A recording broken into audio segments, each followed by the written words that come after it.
వారైనా ఇది తప్పు అని చెప్పే పరిస్థితి లేదు.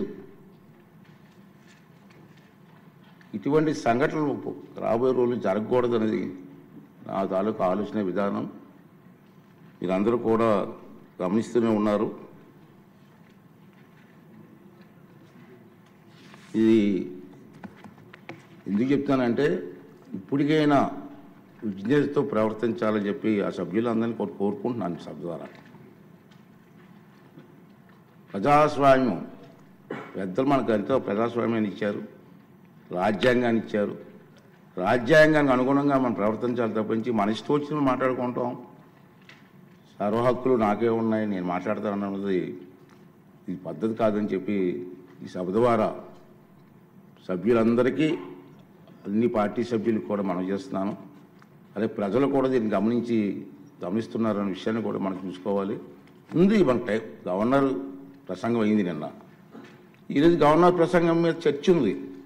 వాళ్ళకి ఏమైనా అభ్యంతరాలు ఉంటే ఈ చర్చలు పాల్గొనవచ్చు కదా, మాట్లాడే అవకాశం మనం ఇస్తాం కదా. ఈ రోజంతా మాట్లాడవచ్చు. మీరు హౌస్కి వచ్చి మీరు మాట్లాడకుండా మీ ఇష్టం వచ్చినట్టు ఈ విధంగా ప్రవర్తించడాన్ని అందరం కూడా ఖండించవలసిన అవసరం ఉంది. ఇటువంటి సంఘటనలు రాబోయే రోజుల్లో జరగకూడదు అనేది నా తాలూకు అభిమతం.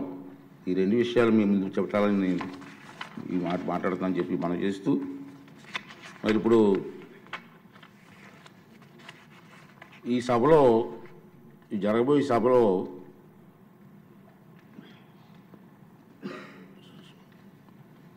ప్యానల్ సభ్యులుగా మండల్ బుద్ధప్రసాద్ గారు, వరదరాజుల రెడ్డి గారు, జ్యోతుల్ నెహ్రూ గారు, కోళ్ళ లలిత్ కుమార్ గారు, దాసర్ సుధ గారు, విష్ణు కుమార్ రాజు గారు వీరిని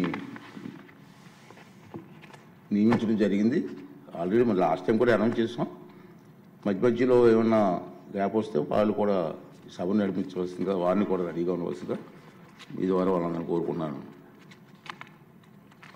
ఏజెండాలో పేర్కొన్న మొదటి పత్రం సభ సమక్షంలో ఉంచినట్లుగా భావించవలను.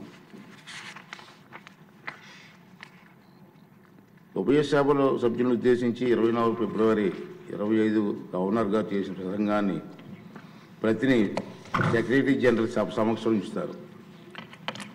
గౌరవ స్పీకర్ గారి అనుమతితో గవర్నర్ గారి ప్రసంగం ప్రతిని సభకు సమర్పిస్తున్నాం.